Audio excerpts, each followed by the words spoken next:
हमारे इस YouTube channel में आप सभी का हार्दिक स्वागत है।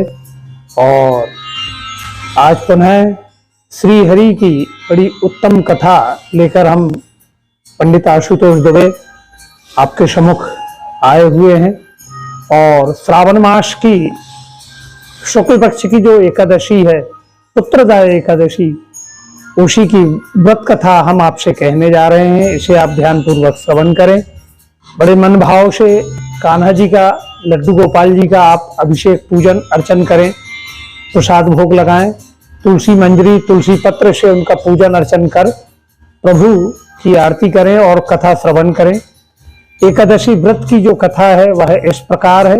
पूरे मन भाव से अगर आप व्रत नहीं रह पा रहे हैं तो भी इस कथा का आप अगर श्रवण करते हैं, सुन लेते हैं, तो भी आपको फल की प्राप्ति होती है। और इस श्रावण मास की एकादशी का नाम पुत्रदा एकादशी है। यह एकादशी की व्रत कथा से आप पर, आपकी संतान पर इसका प्रभाव बना रहता है। धर्मराज युधिष्ठिर कहने लगे, हे प्रभु, आप मुझे श्रावण मास की एकादशी की व्रत कथा बताएं। तब श्री देवकी नंदन श्री कृष्ण जी महाराज कहने लगे कि हे राजन, सुनो, श्रावण मास के शुक्ल पक्ष की जो एकादशी आती है उसका नाम पुत्रदा एकादशी है। और इस व्रत की कथा हम आपसे कहते हैं, आप ध्यान पूर्वक इसे श्रवण करें। और इस एकादशी की जो कथा है, इसके श्रवण मात्र से ही वाजपेयी यज्ञ का फल आपको प्राप्त होता है। यह कथा आरंभ होती है द्वापर युग के प्रारंभ में। महिष्मति नामक एक नगर था। वहां के राजा महिजीत नामक एक राजा थे। बड़े धर्म प्रेमी राजा थे। अपनी प्रजा का पालन अपनी पुत्रवत करते थे।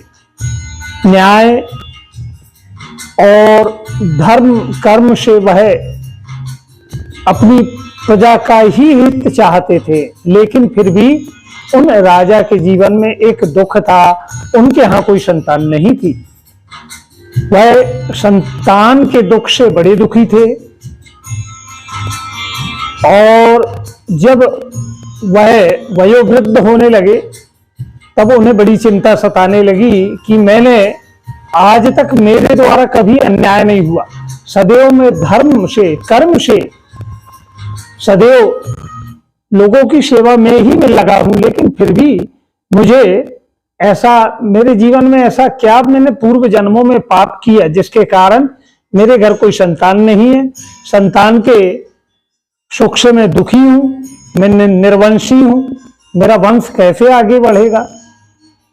यही चिंता उनको सताए जा रही थी। उन्होंने इस विषय में अपने मंत्रियों से विचार विमर्श किया, ब्राह्मणों से विचार विमर्श किया। समस्त मंत्रीगण और जो आचार्य पुरोहित थे वह राजा की समस्या को लेकर वन में, जहां सिद्ध ऋषि मुनि तप किया करते थे, वहां गए। वहां वह सभी लोग लोमस ऋषि के आश्रम में पहुंचे।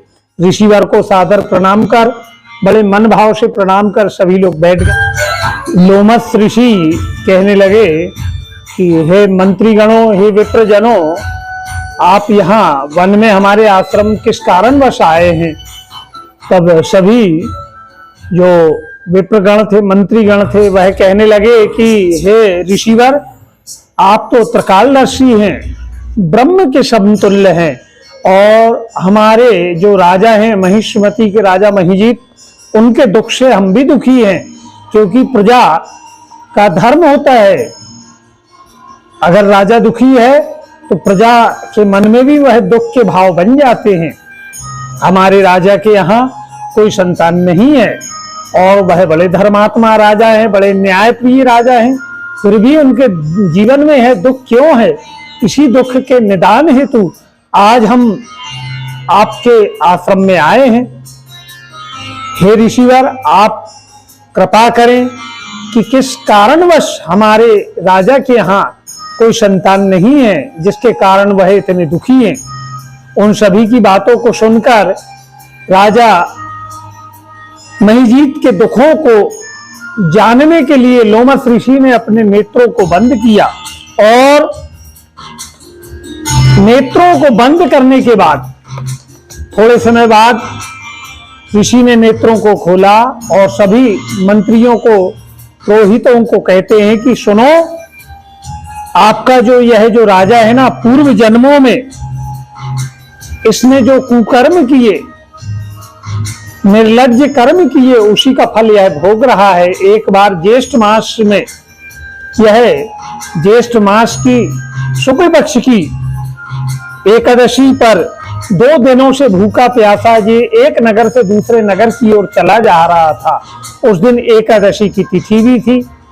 वहीं नदी किनारे इसने क्या देखा, एक गाय पानी पी रही है।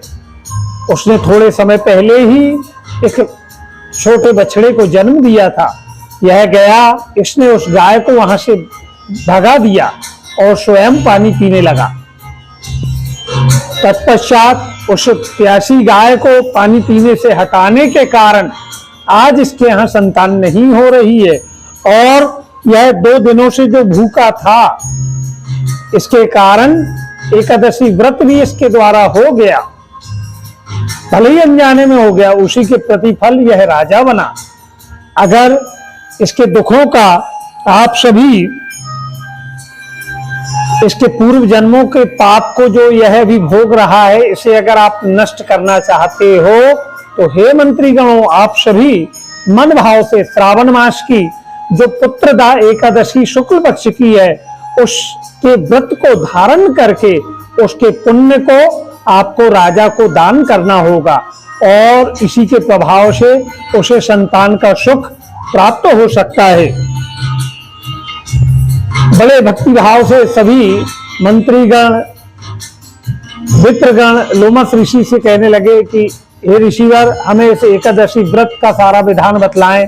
लोमस ऋषि ने सभी मंत्रीगणों को इस व्रत का विधान बतलाया कि बड़े भक्ति भाव से श्री हरि की आराधना करें, प्रभु का अभिषेक पूजन अर्चन करें, रात्रि में भगवान के नाम का कीर्तन आदि का जागरण करें और द्वादशी के दिन उसका पुण्य आप राजा को दान कर दें। सभी लोग अपने नगर को आ गए और बड़े मन भाव से सभी प्रजाजनों ने इस एकादशी व्रत को राजा के निमित्त धारण किया। द्वादशी को सभी लोगों ने उसका पुण्य राजा को अर्पण कर दिया और इस एकादशी के पुण्य के प्रभाव से ही रानी ने गर्भ धारण किया और उनके यहाँ एक पुत्र रूप में संतान, उन्हें 9 माह बाद प्राप्त तेजस्वी संतान प्राप्त हुई और इसी कारण इस एकादशी का नाम पुत्रदा एकादशी पड़ा। जो मनुष्य संतान प्राप्ति की कामना से, संतान के सुख वैभव की मंगल कामना से इस एकादशी व्रत को धारण करता है, श्री हरि की कृपा उन पर, उनकी संतान पर सदैव बनी रहती है। इति श्री एकादशी व्रत कथा परिपूर्ण। और इस एकादशी के व्रत के प्रभाव से इस लोक में और परलोक में वह सुख को प्राप्त होते हैं। यहाँ पर एकादशी व्रत की कथा परिपूर्ण होती है। बोली वृंदावन बिहारी लाल की जय। और हमारा आप सभी से आग्रह है कि जिन्होंने हमारे इस YouTube चैनल को सब्सक्राइब नहीं किया है वह ऐसे सब्सक्राइब करें और अधिक से अधिक आप अपने परिवारजनों से, मित्रजनों से इस चैनल को जोड़ें। ऐसी हमारे मन के भाव है। हर हर शंभु।